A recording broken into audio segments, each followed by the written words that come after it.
In the late summer of 1872, in a rugged lumber outpost deep in the Ozark foothills outside Sedalia, Missouri, 10-year-old Elijah Crane became the subject of the most disturbing psychological investigation ever documented in the American Midwest.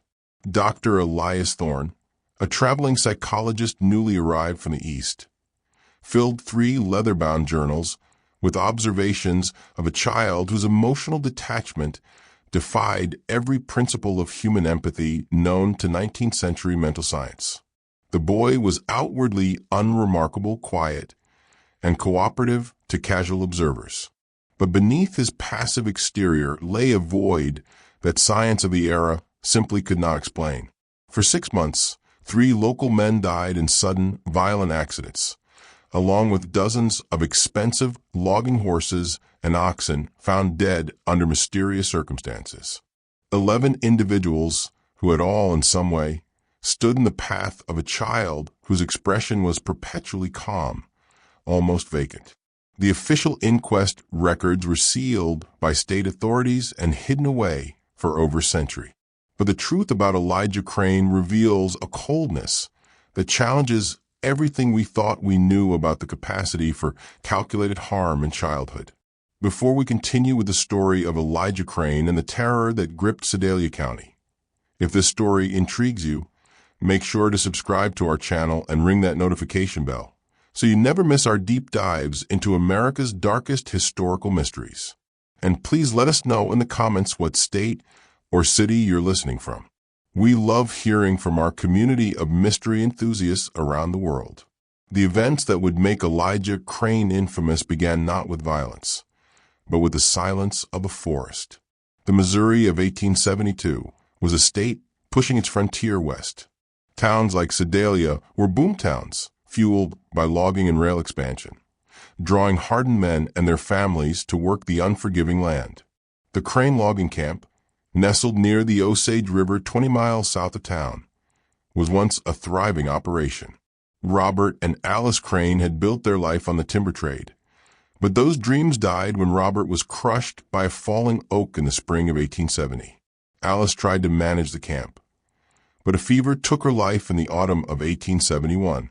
Their son Silas, barely 24, inherited a business he couldn't run and a crew he couldn't control. When Silas received word that his distant cousin, Joshua, had died in a rail yard accident, leaving behind a widow and 10-year-old son, Elijah, he saw both an obligation and a necessary pair of hands. The boy, Elijah, would need a home, and Silas desperately needed help with the camp's endless, dangerous chores. Silas Crane was a weary man, made cynical by debt and loss. His wife, Lena, was sharp-eyed and suspicious after years in the isolated camp. Neither was particularly suited for raising a child, especially one who arrived at their door in the winter of 1871, carrying nothing but a blanket roll and eyes that seemed to absorb all the light in the small cabin. Elijah Crane was slight for his age, with an unnaturally pale complexion and dark, close-cropped hair that Lena insisted on to prevent infestation. He spoke little of his life before the camp, offering only short, matter-of-fact replies when questioned. His father had been a foreman. His mother had sold linens. He had lived in an orphanage for a time after she died. What struck adults most about Elijah was his unflappable neutrality. He always followed orders without question. He never resisted discipline or punishment. He seemed, in every way, to be the model of an intensely compliant, but emotionally sterile child. Dr. Elias Thorne first encountered Elijah in May of 1872 when the boy brought a supply list into Sedalia. Thorne, a graduate of Columbia College and one of the few men west of St. Louis applying new concepts of mental health, had developed a keen sense for the undercurrents of the human mind. Something about the Crane boy unnerved him, though he couldn't identify the cause. The child was perfectly docile, Thorne would later write in his journal. He recited the items clearly, maintained a steady, passive gaze, and displayed none of the natural curiosity or awkwardness typical of a boy encountering the town's bustle. Yet, I found myself intensely uneasy in his presence. His gaze held a peculiar emptiness that suggested he was not looking at me, but rather observing an object in his environment with no particular interest or aversion. The logging community was small enough that everyone knew the camp's business. The crane camp was remote, but the lumberjacks often congregated at the town's general store. Old man Fitzwilliam, a retired teamster who lived near the camp's access road, often saw Elijah tending to the draft animals. He remarked to his wife that the boy moved with an unusual methodical precision for his age, never seeming to hurry, never pausing to skip or whistle as children naturally do. It was like watching a perfectly calibrated clockwork doll, he told his wife over supper one evening. He'd walk a straight line, touch nothing extra, and work steady from first light to last. Ain't natural for a boy to have no distraction in him at all. The Fitzwilliam farm kept hounds, and Fitzwilliam noticed that his dogs became immediately silent and withdrawn whenever Elijah was near the property line. They would lie flat, whimpering softly, refusing to bark or approach the fence that separated the properties. His wife dismissed it as the dogs sensing a stranger, but Fitzwilliam couldn't shake the feeling that the animals sensed something about the boy that humans missed, a lack of a soul scent. The first death occurred on a rainy afternoon in June 1872. Caleb Riggs, a young, strong cutter known throughout the camp for his loud, booming laugh and tendency to take risks, was found pinned beneath a giant fallen oak. He had been working a new clearing near the riverbank, a spot where Elijah was often sent to gather tinder. Elijah found his body.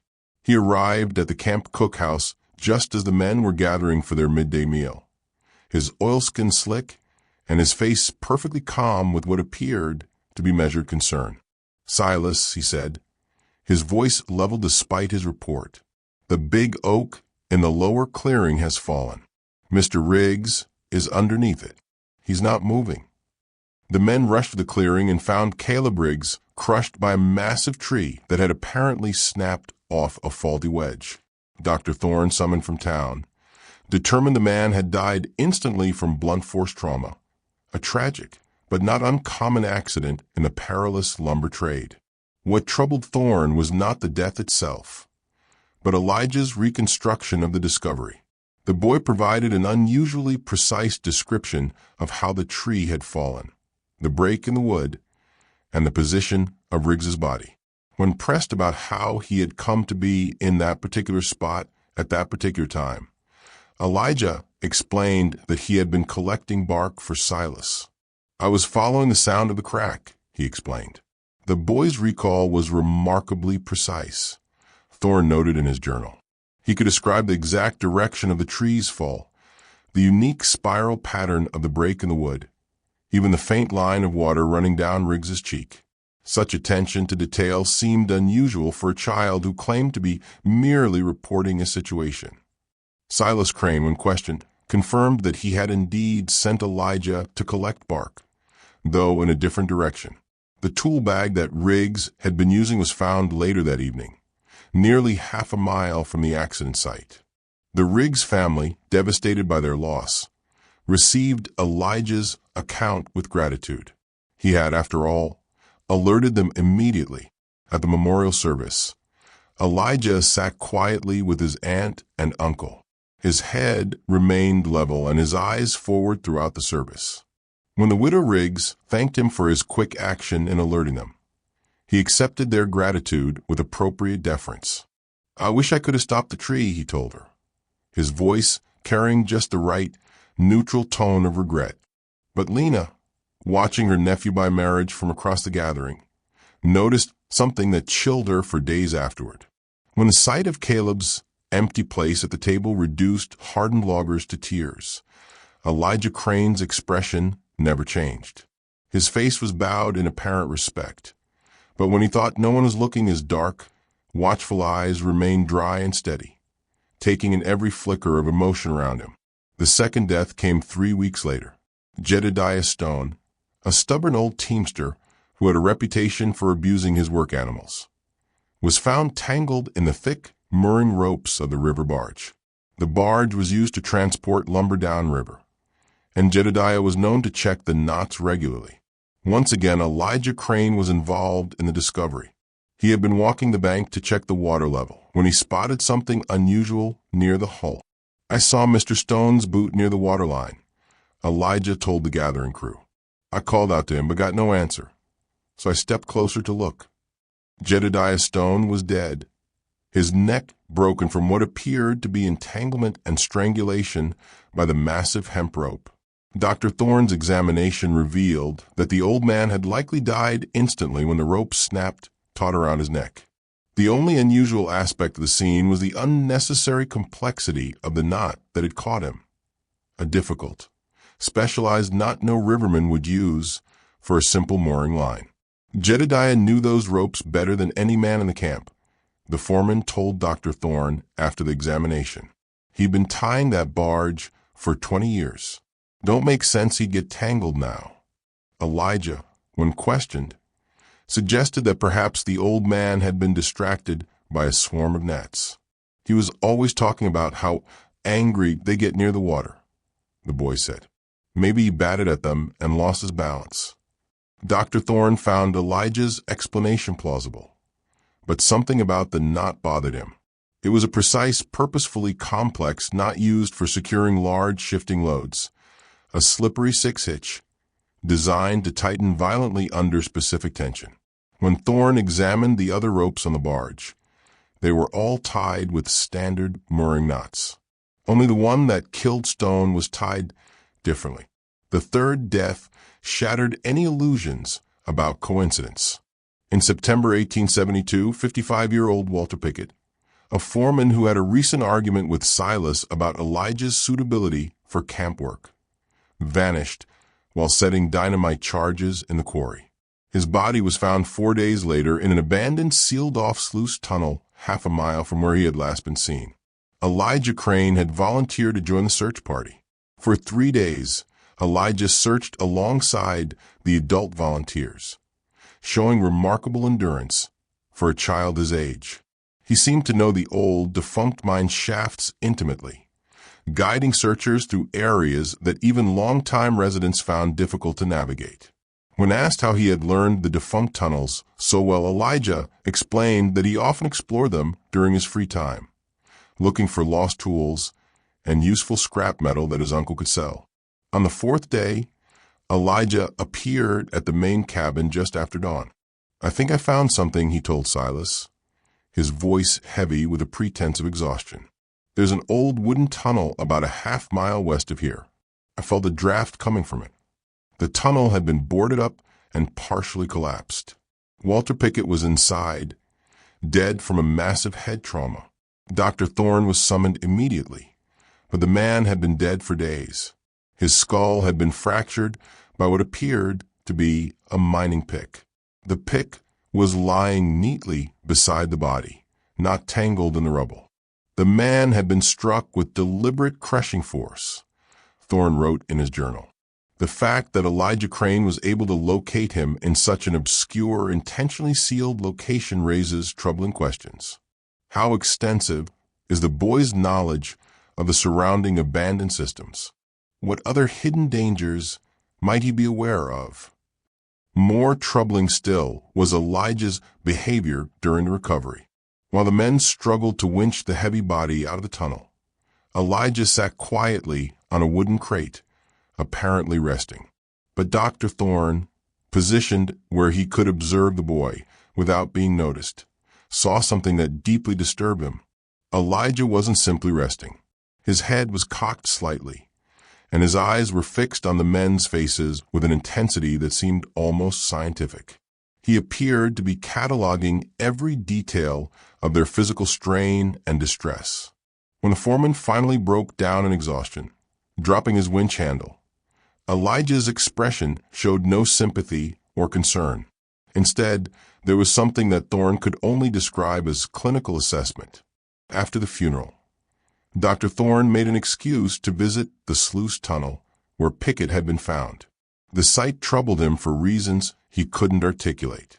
The tunnel entrance had indeed been well sealed, concealed by old lumber and piled up mining debris that would have taken considerable adult effort to move. Yet Elijah had claimed to feel a draft from this location, a claim that seemed improbable given the tight seals. As Thorne examined the scene more carefully, he noticed something that the recovery crew had missed in their urgency.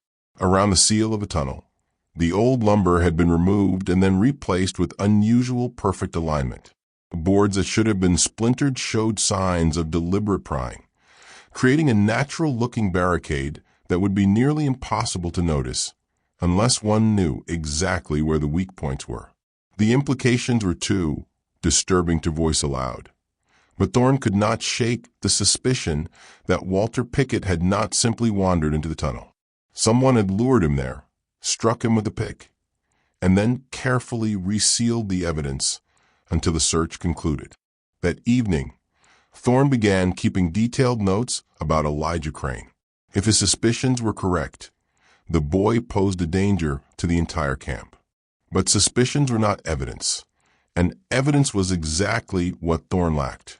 The problem was that Elijah Crane was by all appearances a model child. He performed his chores without prompting. He ate without complaint. He recited prayers when asked and was perfectly respectful to his elders. Most importantly, Elijah had plausible explanations for his presence at each tragedy. He had been sent for tinder when he found Caleb Riggs. He had been checking water levels when he spotted Jedediah Stone. He had volunteered to help search for Walter Pickett, as any concerned member of the camp would do. But Thorne's psychological training had taught him to look beyond surface appearances. In observing soldiers and asylum patients, he had learned to recognize the signs of those who acted not from passion or desperation, but from something colder and more calculating. There was a cognitive isolation in such individuals, a disconnection from normal human empathy that manifested in subtle ways, a lack of appropriate fear or excitement, too much interest in mechanism, an ability to discuss gruesome events with flat, technical language. Elijah Crane displayed all of these characteristics, but compressed into the small, passive body of a 10-year-old child. Dr. Thorne's investigation began in earnest in October 1872. Using his position as a government-appointed health observer, he made regular visits to the logging camp and surrounding outposts, ostensibly checking on the general welfare of the community. In reality, he was gathering information about Elijah Crane. What he discovered painted a disturbing picture of a child who seemed to exist at the center of an ever-widening circle of calculated misfortune. Draft animals on neighboring camps had been dying at unusual rates, not from disease, but from what appeared to be precise, engineered failures. Horses were found with broken legs in seemingly clear pastures, apparently tripped by expertly concealed wires or shallow pits. Oxen suffered mysteriously severe tendon injuries that became infected and led to death. Mules developed sudden, crippling illnesses that forced teamsters to put them down. Old man Fitzwilliam confided to Dr. Thorne that he had lost 8 of his best tracking hounds in the past 2 months. "It's the strangest thing," he said. "They're dying 1 or 2 at a time, always found near the river with internal hemorrhaging. No marks, no struggle. My wife thinks it's poison, but I've never seen poison sign. And the way they're killed, it's too clean, too internal." When Thorne examined the most recent casualties, he found evidence that supported Fitzwilliam's suspicions. The animal's internal damage suggested high velocity, non-penetrating force applied to specific vulnerable points on their bodies, a technique that required considerable knowledge of animal anatomy and an understanding of physics. It was not the random poisoning or violence typical of animal attacks, but something much more controlled and precise. Similar patterns emerged on other camps. The Miller brothers had lost 4 of their best oxen to what they described as implausible engineering failures, animals that had somehow managed to snap their own yoke ropes while standing still, or slip their hobbles and wander into unstable sections of the quarry. The Jenkins family's newest steam engine had a deliberate sand blockage in its main valve, forcing them to shut down operations for 2 weeks. In every case, the affected operations were within walking distance of the Crane camp. and in several instances, crew members reported seeing Elijah in the vicinity around the time of the incident. "I saw him just watching our steam rig the morning before it seized," the Miller foreman told Dr. Thorne. Thought it was odd him being so far from his own camp, but the boy was always quiet when I saw him. Just stood there, watching the gears turn, like he was studying how to fix it. Dr. Thorne also began paying closer attention to Elijah's behavior during his routine observation visits to the crane camp. The boy was always present during these visits, standing quietly while Dr. Thorne spoke with his aunt and uncle.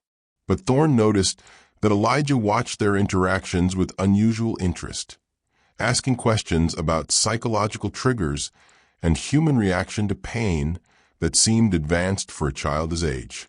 "How do you know if someone is pretending to be afraid?" Elijah asked during one visit, his tone casual, as if discussing the camp inventory. "Sometimes people just make the sound, but they are not running away." When pressed to explain his curiosity, Elijah said he was concerned about the younger children who occasionally visited the camp, worrying they might fake injury to avoid chores.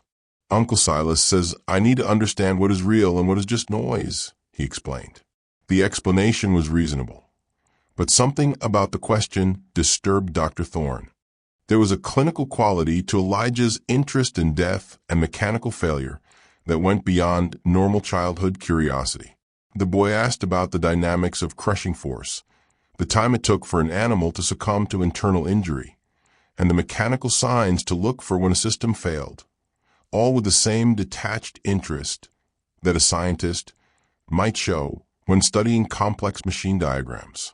During these conversations, Thorne began testing Elijah's knowledge with deliberately false information, claiming that certain structural stresses were critical when they were not, or that specific lubrication issues indicated inevitable breakdown. Elijah never challenged these false statements directly, but Thorne noticed that the boy filed away every piece of data with remarkable retention. More disturbing still was Elijah's response to Dr. Thorne's stories about treating men injured by logging accidents. While most children showed appropriate shock or distress when hearing about traumatic amputations or crushing injuries, Elijah listened with rapt attention, asking detailed questions about the pressure points, torque rates, and survival margins. "Did the men scream loudly when the crushing started?" Elijah asked during one such conversation, his dark eyes fixed intently on Dr. Thorne's face. "Or were they too busy trying to calculate the escape route?" The question, delivered in Elijah's characteristically passive tone, sent a chill through Dr. Thorne that he would never forget. By November 1872, Dr. Thorne had filled nearly 2 complete journals with observations about Elijah Crane. The picture that emerged was that of a child who possessed an adult's precise understanding of mechanical violence and death, combined with a complete absence of human empathy. But documentation was not the same as evidence. And evidence was what Thorne would need if he hoped to protect the community from what he increasingly believed was a dangerous, calculating intelligence. The opportunity to gather that evidence came when Silas Crane suffered a severe steam engine failure during the fall work, requiring bed rest and daily medical attention. This gave Dr. Thorne unprecedented access to the Crane household. During these visits, he began engaging Elijah in longer conversations, carefully probing to understand the extent of the boy's knowledge and the nature of his thoughts. What he discovered exceeded his worst fears. Elijah Crane had been conducting experiments in calculated damage for months, possibly years. Using a combination of careful questioning and direct observation, Dr. Thorne determined that the boy had been systematically capturing and applying targeted stress to small animals and camp equipment, studying their breaking points and response to engineered distress. Elijah had mentioned an old, abandoned supply tunnel during one of their conversations, describing it as a place where he went to think and be alone. When Dr. Thorne investigated the site, he found a carefully organized collection of snap cables, disassembled mechanical components, and a series of detailed sketches that documented various experiments in force application and breakage. The drawings were the most disturbing discovery. Rendered with surprising technical skill for a child, they show dogs, oxen, and smaller creatures in various stages of injury, often linked to complex rope or lever mechanisms.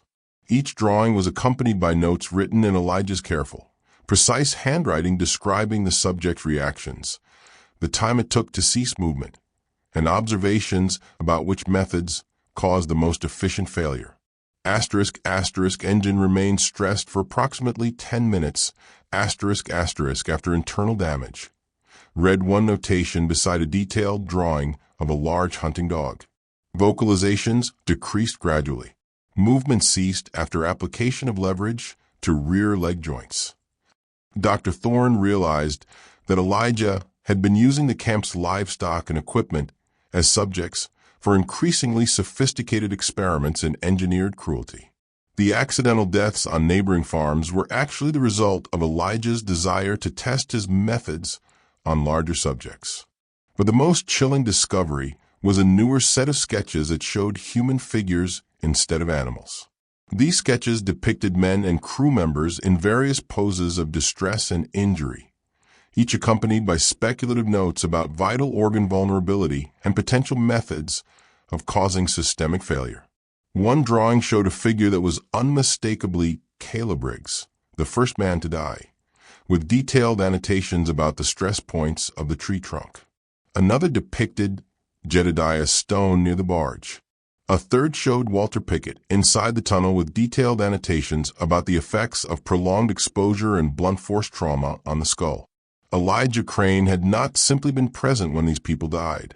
He had calculated their deaths, executed those plans with methodical precision, and documented the results for future study. As Dr. Thorne would soon discover, the horror in Sedalia County was far from over. If this story is giving you chills, share this video with a friend who loves dark mysteries. Hit that like button to support our content. And don't forget to subscribe to never miss stories like this. Let's discover together what happens next. Dr. Thorne faced an impossible situation. The evidence in the tunnel proved that Elijah Crane was responsible for multiple deaths, but that evidence had been obtained through what amounted to an illegal search. Moreover, the idea that a 10-year-old child could be a calculating murderer was so far outside the accepted understanding of human nature that no court would accept such a claim. The mental science of 1872 had no framework for understanding sociopathy or high-functioning psychopathy. The prevailing belief was that children were inherently malleable, corrupted only by bad influences or traumatic experiences. The idea that a child could be born without the capacity for empathy or moral reasoning was literally inconceivable to most people. Dr. Thorne knew that if he presented his findings to the local authorities, he would likely be dismissed as a man whose mind had been damaged by too many years of observing psychological trauma. The evidence would be explained away. Elijah would be defended as a traumatized orphan acting out his grief, and the killings would continue. Instead, Dr. Thorne decided to confront Elijah directly. During his next visit to the Crane camp, he asked the boy to walk with him to check on the injured steam engine in the maintenance shed. Once they were alone, Dr. Thorne revealed what he had discovered in the tunnel. Elijah's reaction was not what Dr. Thorne had expected. The boy showed no surprise, no denial, no fear at being caught. Instead, he listened calmly as Dr. Thorne described the sketches and notes, occasionally nodding as if confirming the accuracy of the doctor's observations. "You're not going to tell anyone important," Elijah said when Dr. Thorne finished speaking.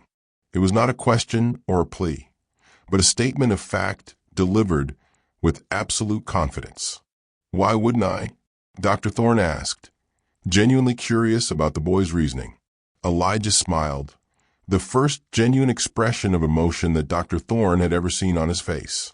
"Because no one would believe you," he said, "and because you're curious about what I'll build next." The boy was right on both counts. Dr. Thorne knew that his claims would sound like the ravings of a man losing his professional sanity. But Elijah had also identified something that the doctor was reluctant to admit, even to himself: a scientific fascination with observing the development of what might be the most dangerous human mechanism he had ever encountered. "How long have you been doing this?" Dr. Thorne asked. "Since I was 7. Elijah replied matter-of-factly. "Maybe earlier. I started with fasteners, then mice, then bigger things." It's interesting to see how different organisms react to the same force applications. And the men who died, Elijah shrugged. They were engineering problems too. "I wanted to see if the human nervous system would react the same way as a high-tension cable. They do, mostly, but they're better at anticipating a failure. That makes it more interesting." Dr. Thorne felt a chill that had nothing to do with the cool November air. "What are you planning to do next?" Elijah considered the question seriously before answering. "I need to find out what happens when you hurt someone who trusts you completely. Someone who wouldn't suspect anything until the stress on the system was irreversible." The implication was clear. Elijah was planning to kill his Uncle Silas and Aunt Lena. Dr. Thorne knew he had perhaps days, possibly only hours, before Elijah acted on his plans. The boy had revealed his intentions with the casual confidence of someone who believed himself untouchable, and past experience suggested that Elijah did not delay once he had decided on a course of action. That evening, Dr. Thorne visited Foreman Mitchell in the main camp office. Mitchell was a practical, strong man who had a reputation for efficiency and had little patience for abstract talk or psychological theories. But he also trusted Dr. Thorne's judgment and was willing to listen to evidence, regardless of how unusual the circumstances might be. Dr. Thorne presented his case carefully, focusing on verifiable facts rather than psychological theories. He showed Mitchell the sketches and notes from the tunnel, pointed out the pattern of engineered failures and deaths surrounding Elijah, and documented the boy's unusual knowledge of mechanics and targeted violence. Most importantly, Dr. Thorne revealed Elijah's stated intention to kill his aunt and uncle. This was information that could not be ignored, regardless of the source. "Even if half of what you're telling me is true," Foreman Mitchell said after reviewing the evidence, examining each disturbing drawing of engineered trauma with growing alarm. "We can't arrest a child for sketches and suspicions, but we can watch him, and we can be ready to act if he tries anything." Mitchell studied the mechanical precision of Elijah's diagrams, noting details that even his years as a foreman hadn't prepared him for. The two men spent hours developing their strategy, bringing in Mitchell's most trusted crew members, men who had worked the most dangerous jobs and could be counted on to remain steady under pressure. Dr. Thorne and Foreman Mitchell developed a comprehensive plan. Dr. Thorne would arrive at the crane camp at his usual time, bringing laudanum ostensibly for Silas's pain management, but actually to keep both Silas and Lena sedated enough to prevent Elijah from harming them easily. Foreman Mitchell and his crew would position themselves strategically around the cabin property, close enough to respond quickly, but far enough away to avoid detection. The plan was put into effect the following morning. As Dr. Thorne approached the cabin in his buggy, he noticed immediately that something was different. The usual morning sounds of camp activity, axes ringing, the steam engine hissing, men shouting orders, were absent. The property held an unsettling, mechanical quiet that made his skin crawl. Elijah appeared in the doorway before Dr. Thorne had even climbed down from his buggy. The boy stood perfectly still, his dark eyes tracking the doctor's movements with predatory focus. He was dressed in his usual work clothes, but Dr. Thorne noticed that Elijah's sleeves were rolled up past his elbows, and his hands appeared to have been scrubbed recently, the kind of thorough cleaning that suggested preparation for messy work. "Good morning, Dr. Thorne," Elijah said, his voice carrying its characteristic politeness. But something underneath had changed. There was an anticipation there, an excitement of calculated execution that the boy was struggling to contain. Asterisk, asterisk, I've been waiting for the final element, asterisk, Asterisk. The word sent a chill through Dr. Thorne. Elijah's use of final element suggested that he had been expecting this visit, had perhaps even been counting on the doctor's arrival as part of whatever plan he had set in motion. Inside the house, Dr. Thorne found Silas and Lena Crane in their bed, both apparently sleeping peacefully. But as he approached Silas's bed to check his condition, he noticed that the man's breathing was unusually shallow, and his skin had taken on a grayish pallor that suggested more than natural sleep. "What did you give them?" Dr. Thorne asked quietly, not turning to look at Elijah, but knowing the boy was watching every move he made. "Just some herbs I found near the new claim," Elijah replied, his tone innocent, but his choice of words deliberate. There are so many interesting, naturally occurring depressants growing wild around here. Some of them have very useful properties for achieving static stability. Dr. Thorne checked Silas's pulse and found it weak, but steady. Lena showed similar symptoms. She was deeply unconscious, but still alive. Whatever Elijah had used, he had been careful about the dosage. The boy wanted his victims helpless, but alive, at least for now. "They're not going to wake up for several hours," Elijah continued conversationally. "That should give us plenty of time to talk without interruption." The conversation that followed was unlike anything Dr. Thorne had ever experienced. Elijah spoke about murder and engineering failure with the clinical detachment of a psychology professor discussing stimuli and response. He described his experiments on animals and humans with scientific precision, explaining his methodologies and the insights he had gained from each death. "Caleb Riggs taught me that the simple removal of a counterpressure element will produce a predictable, cascading structural failure," Elijah said, settling into a chair as if beginning a pleasant afternoon chat. "Everyone assumes the force is random, but that's not how it works at all. There's a moment of total structural integrity, then a brief, violent release of kinetic energy. I removed the faulty wedge and watched him fight the tree for nearly 30 seconds before the final fracture." Dr. Thorne felt his blood turn to ice. Asterisk, asterisk, you removed the wedge? Asterisk, asterisk. Elijah nodded eagerly. He was working alone, and I told him I'd found a particularly hard section of wood nearby that required a smaller wedge. When he went to retrieve it, I just tapped the loose support from the bottom and retreated. He was so strong that it took that much leverage to bring the tree down, but he fought harder than I calculated. That's when I realized that the human will to live is a powerful, though ultimately quantifiable, kinetic resistance. And Jedediah Stone? Jedediah was more about tension and leverage, Elijah admitted. I couldn't overpower him physically, so I had to be more creative with the environment. I knew he checked the knots every Tuesday evening, so I went up to the barge the night before and tied the 6-hitch on his mooring line. The slippery 6-hitch is designed to hold steady until a sudden, sharp tug, like a surge of river current. Elijah's eyes gleamed as he described his methodology. When the old man checked his line, I was waiting behind the pilings. I took a strong log and pushed on the stern of the barge as hard as I could. The current did the rest. He panicked and was instantly caught in the tightening rope. The knot killed him instantly, just like I calculated it would. And Walter Pickett? Walter was the most interesting of all, Elijah said, his voice taking on the tone of a teacher, sharing a particularly fascinating lesson. I didn't want to kill him quickly like the others. I wanted to see what would happen if someone died slowly from the combination of trauma and systemic failure over several days.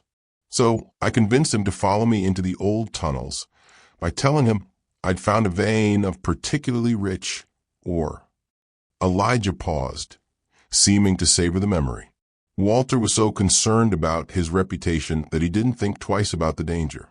I helped him squeeze through the gap into the small chamber. Then I replaced the logs and brush to reseal the opening. I visited him once to ensure he was fully conscious. The pick wasn't the immediate cause of death. It was merely a means of ensuring helplessness and eventual fatality. Dr. Thorne realized that Elijah was no longer speaking hypothetically about future experiments. The boy had specific plans, and those plans clearly included the people currently in the house. "What are you planning to do with your aunt and uncle?" Dr. Thorne asked directly. Elijah's genuine smile returned, broader than Dr. Thorne had ever seen it.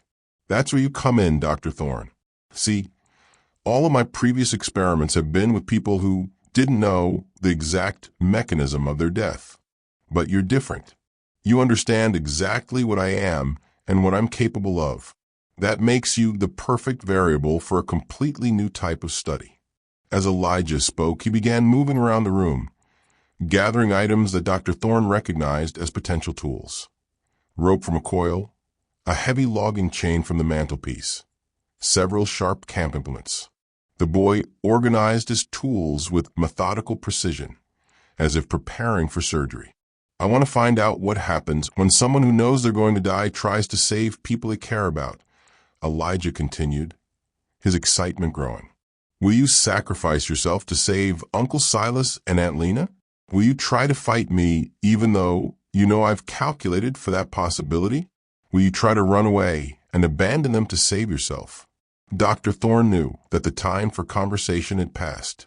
Elijah had revealed enough of his plans to make clear that everyone in the house was in immediate mortal danger. He drew the pistol from his medical bag and pointed it at the boy. "Step away from the implements, Elijah," Dr. Thorne said, his voice steady despite his racing heart. Elijah looked at the pistol with interest rather than fear. "That's a Wesson and Levitt revolver, isn't it?" he asked conversationally. "I've seen pictures of them in the supply catalogs. How many shots does it hold?" "5," Dr. Thorne replied automatically, then immediately regretted providing the information. "And how many people are you trying to protect?" Elijah asked. "There's Uncle Silas, Aunt Lena, yourself, and presumably the 3 men Foreman Mitchell brought. That's 6 people. So even if you eliminate me, you'll have exhausted your immediate defense capability." Elijah moved closer, no longer bothering to stay out of pistol range. "You want to know how I became what I am? You want to understand whether I was born this way or whether something in the environment made me this way? You want to know if there are others like me and how to recognize them before they start killing?" Each statement was true, and Elijah's ability to identify and exploit Dr. Thorne's intellectual curiosity was as frightening as his capacity for violence. The boy understood people well enough to predict their behavior and manipulate their responses, even when they knew they were being manipulated. The confrontation came as Elijah approached his sleeping uncle with a length of rope in his hands. Dr. Thorne stepped forward to intervene, but Elijah moved with surprising speed and strength, producing a concealed camp knife and slashing at the doctor's arm. The struggle that followed was brief but violent. Elijah fought with the desperate ferocity of a malfunctioning machine, using the knife with a skill that spoke of considerable practice. The boy was smaller and weaker than Dr. Thorne, but he was also faster and more agile, and he fought with the calculated precision of someone who had studied anatomy extensively. Dr. Thorne managed to grab Elijah's wrist and twist until the boy dropped the knife. But Elijah immediately produced a heavy piece of chain from his clothing. It became clear that the boy had prepared multiple weapons and positioned them strategically throughout the house. The sound of their fight brought Foreman Mitchell and his crew members running from their concealed positions. They burst through the back door to find Dr. Thorne struggling with Elijah, while Silas and Lena Crane lay unconscious on their bed, apparently unaware of the violence occurring around them. Mitchell and his crew quickly subdued Elijah while Dr. Thorne caught his breath and checked on the unconscious couple. When the dust settled, Elijah Crane sat calmly in the corner of the room, his clothes torn and his face bloodied, but his dark eyes still holding that same cold, unsettling intelligence that had first disturbed Dr. Thorne so many months earlier. "You can't prove anything," Elijah said as the crew secured him with ropes.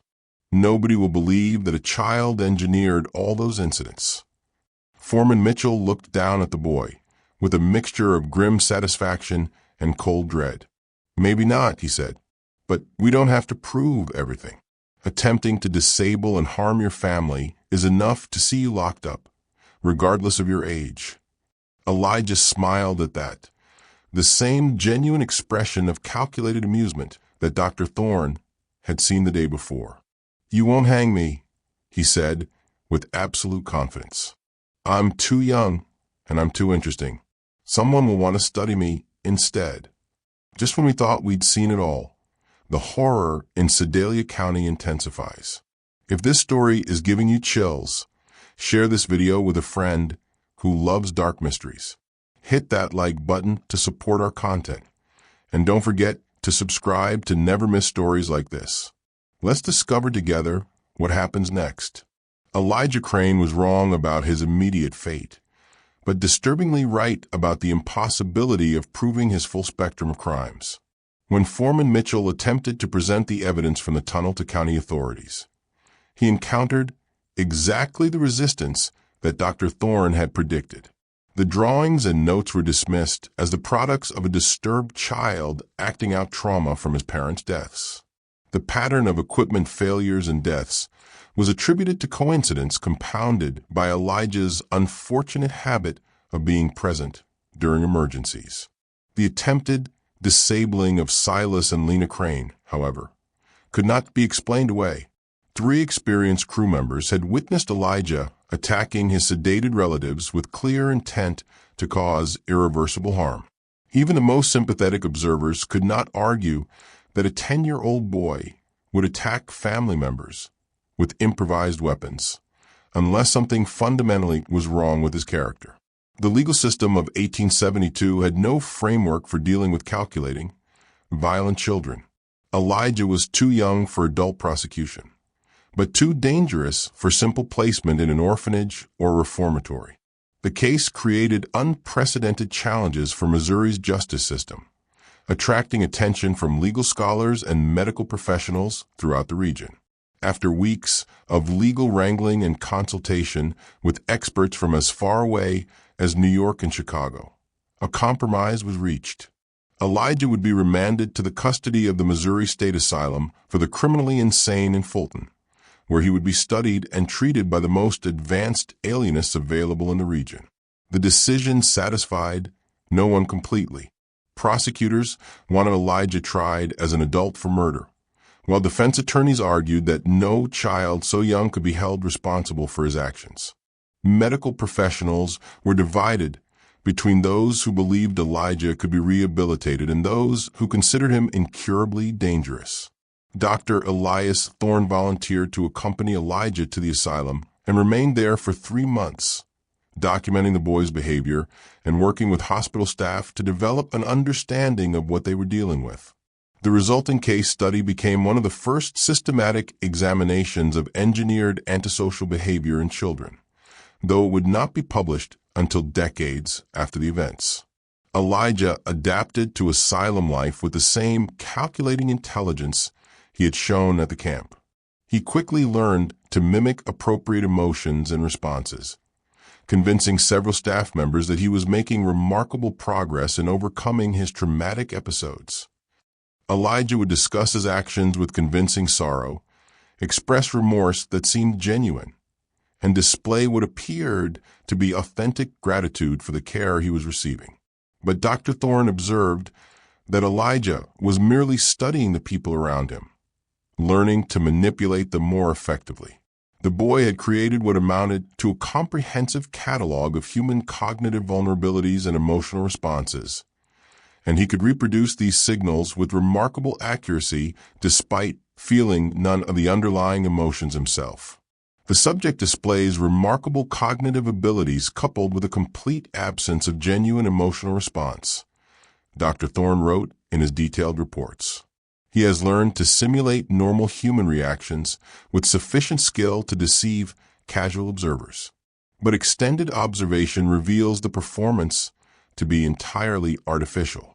Elijah understands happiness as the face people make when they anticipate a desired outcome, and sadness, as the face people make when they seek to elicit assistance. But he has never actually experienced either emotion himself. Dr. Thorne's evaluation also revealed the extent of Elijah's violent fantasies and future plans. When the boy believed he had gained Dr. Thorne's trust by pretending to be fascinated by the scientific approach to studying human behavior, Elijah began sharing ideas for future experiments that made his past crimes seem almost restrained by comparison. He has developed elaborate scenarios for testing human responses to various forms of psychological manipulation and engineered physical trauma, Dr. Thorne reported confidentially. His plans demonstrate remarkable creativity and attention to detail, as well as a sophisticated understanding of human psychology and the operation of the asylum itself. If he were allowed to mature and gain additional resources, he would likely become one of the most dangerous individuals in American history. The asylum records show that Elijah remained at the facility for 18 months. During that time, several unexplained incidents occurred that bore the hallmarks of Elijah's methods. Other patients were found dead in circumstances that suggested accident or natural causes, but which showed patterns of deliberate planning when examined carefully. 3 elderly patients died from apparent stress-induced cardiac arrest after interacting with Elijah, though all had been in relatively good health previously.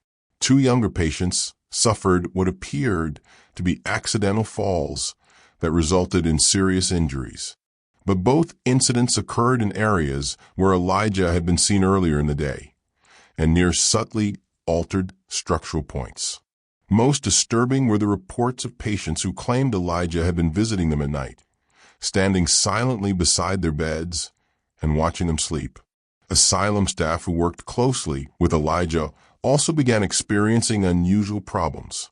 Several nurses reported persistent nightmares after spending time with the boy, dreams that often featured detailed scenarios of mechanical failure and psychological entrapment.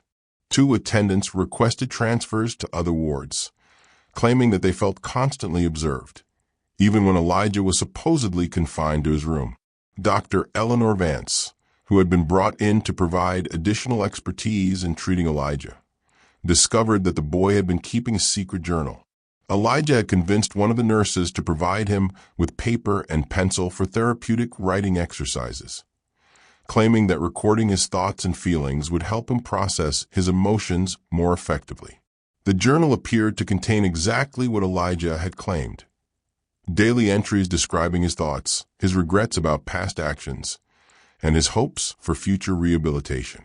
The writing was appropriately childlike in its language and emotional content, and it painted a picture of a deeply troubled, but fundamentally redeemable young person struggling to overcome traumatic experiences. But Dr. Vance's training in European psychiatric techniques included familiarity with coded communication systems and cryptanalysis.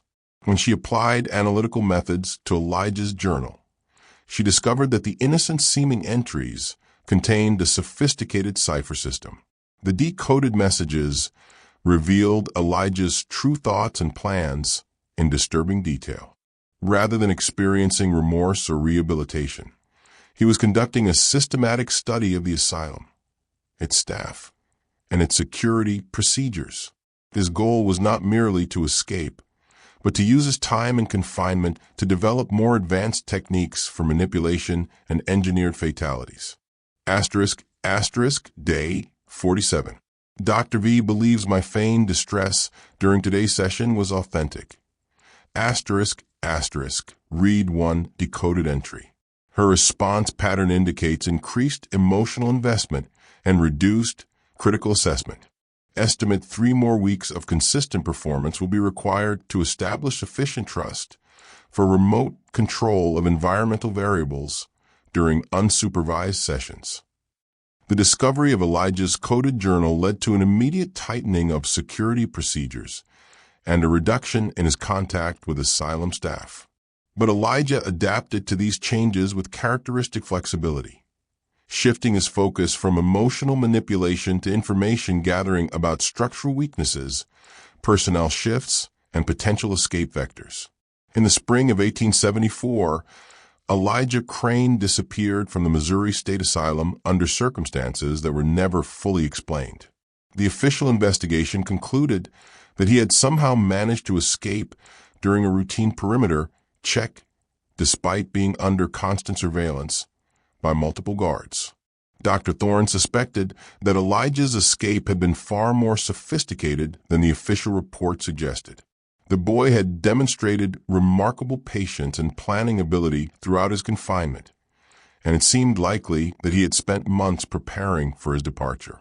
Evidence discovered after Elijah's disappearance suggested that he had been manipulating the facility staff far more successfully than anyone had realized.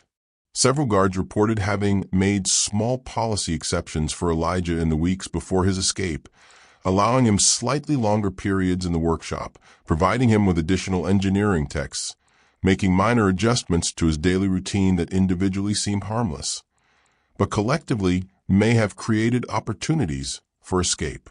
He spent a year and a half studying that facility and its personnel, Dr. Thorne wrote in his final report on the case.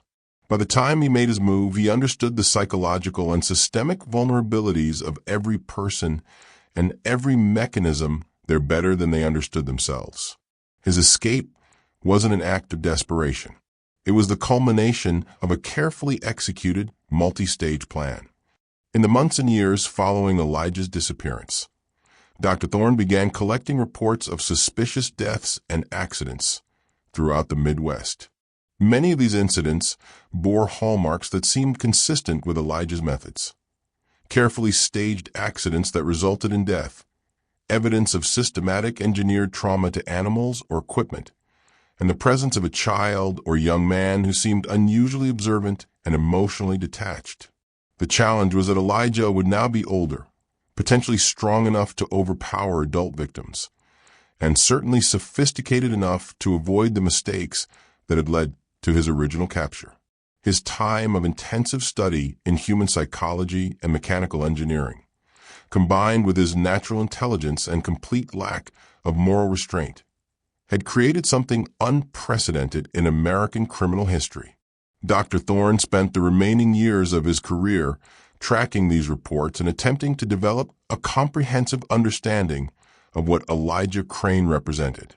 His private journals, discovered after his death in 1898, contain hundreds of pages documenting cases that might have involved Elijah, along with theoretical discussions about the nature of inherent psychopathy and the possibility that some individuals might be born without the capacity for empathy or moral reasoning. The broader implications of Elijah's case continued to influence discussions about criminal justice, child psychology, and mental health treatment for decades after his disappearance.